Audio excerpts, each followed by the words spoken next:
تسبیح کرتا رہے لیکن وسعت اخلاق میں تکبیر نہ دے جائے، محمد تک نہ پہنچے صلی اللہ علیہ وسلم تک اس کا ایک روحانی تعلق اور رسبت قائم نہ ہو، وہ پرہیزگار وجود نہ بنے کہ جو نگاہ سے تقدیریں تبدیل کر دیتا، وہ جو اللہ تعالیٰ کا دست اور بازو نہ بن سکے، وہ جو کار ساز تاریخ ساز نہ بن سکے، جس کی اذان سے شبستہ میں وجود نہ لرزے، تو پھر کیا فائدہ ہو؟ پھر تو مقصد حیات نہ حاصل، جو محفل یارہ میں ریشم کی طرح نرم نہ ہو، رسم و حق و باطل میں فولاد نہ ہو، جو کیریکٹر ہے، جو کردار ہے۔ دیکھیے اس بات کو ذہن میں رکھیے گا کہ اقبال نے جس چیز کو ٹرانسلیٹ کیا ہے کہ قرآن میں بھی مسلمانوں کے کئی درجات بتا دیے، پہلے مسلمان ہیں، پھر مومن، پھر متقی، پھر محسن، پھر اس کے اوپر صالح، پھر شہید، پھر صدیق، پھر انبیاء، پھر ان کے اوپر حضور صلی اللہ علیہ وسلم کا مقام۔ کیونکہ اقبال لفظ مومن استعمال کرتا ہے، اقبال لفظ مومن کی جو ایٹریبیوٹس اور صفات بتاتے ہیں وہ صرف اس اوپر کی ٹاپ کیٹیگریز کی ہیں جو درجہ انعام میں پائے، یعنی جن کو سورہ واقعہ میں مقربین سلۃ من الاولین وقلیل من الاخرین کہا گیا، پہلے والوں میں سے یہ بہت ہوں گے، بعد والوں میں سے تھوڑے ہو جائیں، کیونکہ جنت میں تو اصحاب الیمین بھی جاتے ہیں، جنت میں جانا is not an issue. Iqbal کے نزدیک آپ کو مقربین سے اگر آپ نیچے رہ گئے تو آپ نے مقصد حیات نہیں تھا، اور یہ سارے روحانی درجات ہیں، فقہ کے درجات نہیں ہیں۔ مسلمان کسی بھی نقطہ نظر فقہ کا ہو، حنفی، مالکی، حنبلی، شافعی، اس سے کوئی فرق نہیں پڑتا، لیکن جس روحانی درجے پر وہ فائز ہو، مسلمان، مومن، متقی، محسن، صالح، شہید، صدیق یا انبیاء کے ساتھ،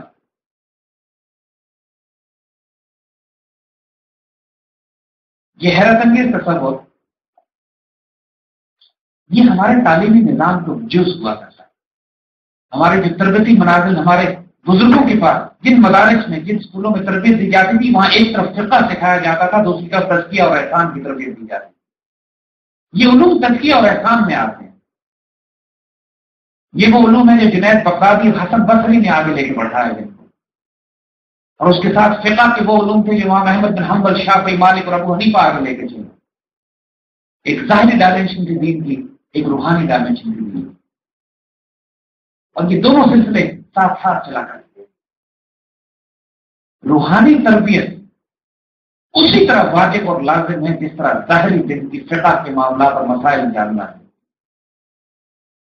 کیونکہ تزکیہ اور احسان کی روحانی درجات کو طے کیے بغیر یہ ممکن نہیں ہے کہ آپ قرآن اور اقبال کا مومن بنیں، کہ آپ اللہ کے رازدار ہوں، خودی کے ترجمہ ہو سکے۔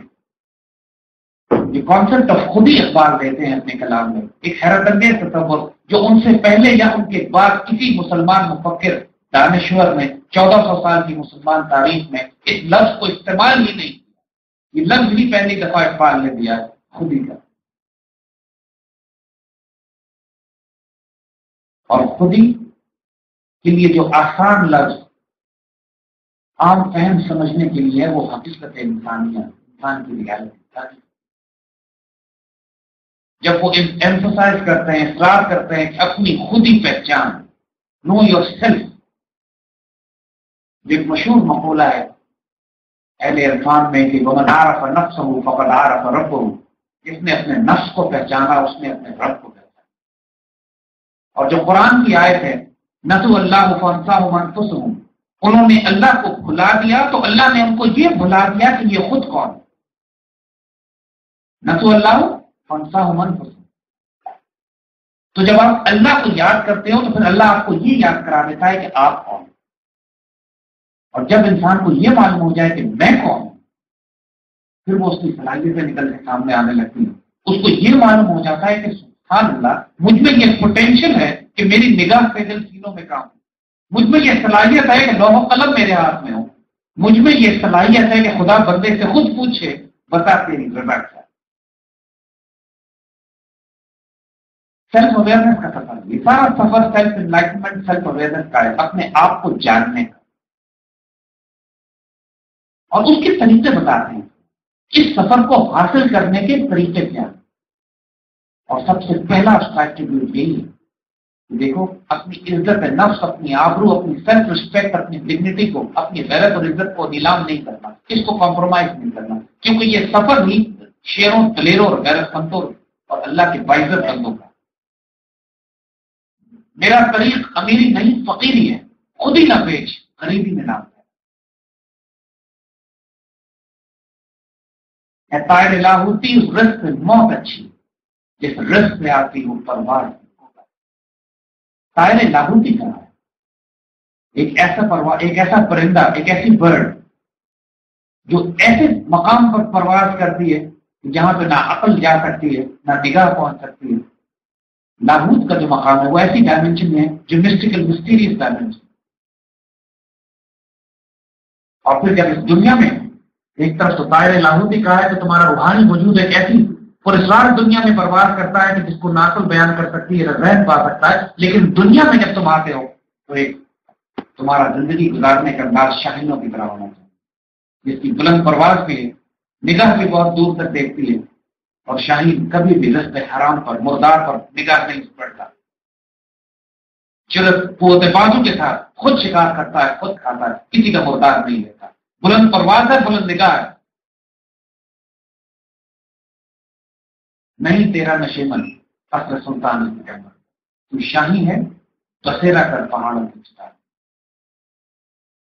تو شاہین شہر اولاد، یعنی حضور صلی اللہ علیہ وسلم کا شاہین کہا ہے بندہ مومن، اور یہ حضور کے شاہین کو زیب نہیں دیتا کہ وہ رزق حرام، بزدلی، بغیرتی، بے شرمی اور وقت کے عمرہ اور بادشاہوں کے ساتھ اپنا وقت گزارے، جہاں پر اس کی خودی، جہاں پہ اس کا سیلف رسپیکٹ، جہاں پہ اس کی عزت نفس کو چوٹ آئے۔ حیرت انگیز تصور ہے ایک مرد مومن۔ آج کی دنیا میں آس پاس دیکھیں تو انسان سوچتا ہے کہ یہ ناممکن ہے کہ آج کے دور میں ایسے مرد مومن مل جاتی ہے، لیکن اللہ کے فضل سے ایسے مرد مومن آج بھی ہیں۔ اللہ کی زمین کبھی بھی ان سے خالی نہیں، اور جب اقبال ایسے مرد مومن کا تعارف کرا رہے ہیں تو وہ خود بھی انہی پرسرار بندوں میں تھے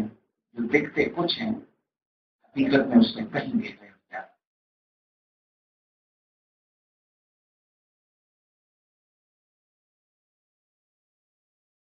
آنے والے دور میں امت مسلمہ کو جو چیلنجز درپیش ہیں، جو آج کے دور میں جو چیلنجز درپیش ہیں،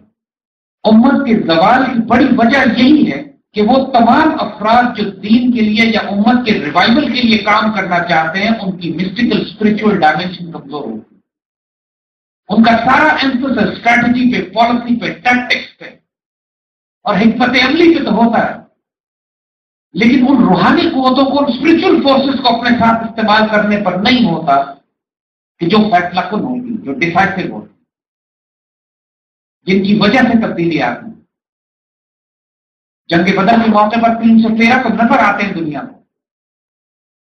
قرآن کہتا ہے کہ صف در صف جو ملائکہ پیچھے سے اتر رہے تھے وہ فیصلہ کن کردار وہ ادا کر رہے تھے۔ قرآن کے الفاظ میں جب قرآن اللہ کے بندوں کی ڈیفینیشن یہ دیتا ہے، الذین قالوا ربنا اللہ ثم استقاموا فتنزل علیہم الملائکہ، جن لوگوں نے کہا اللہ ہمارا رب ہے، اس پہ استقامت اختیار کر لی، ان پر ملائکہ نازل ہو۔ یہ حیرت انگیز بات ہے کہ مسلمانوں کی ایکچوئل پلاننگ میں یہ اسپرچل فورسز کا کردار انٹیگرل ہوتا ہے۔ وہ باقاعدہ اپنی دنیاوی کیلکولیشن کے ساتھ یہ کیلکولیٹ بھی کرتے ہیں کہ اللہ کی مدد کہاں سے اور کتنی پہنچے گی ہمارے پاس، اور اس پر اتنا بھروسہ اور توقع اور اعتماد ہوتا ہے ان کو،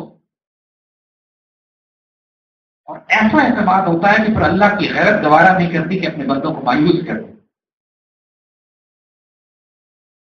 اور جب تک اس اللہ پر اتنا اعتماد نہ ہو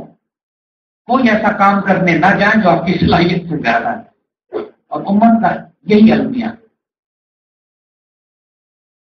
نہ تو محمد سے وفا کی صلی اللہ علیہ وسلم،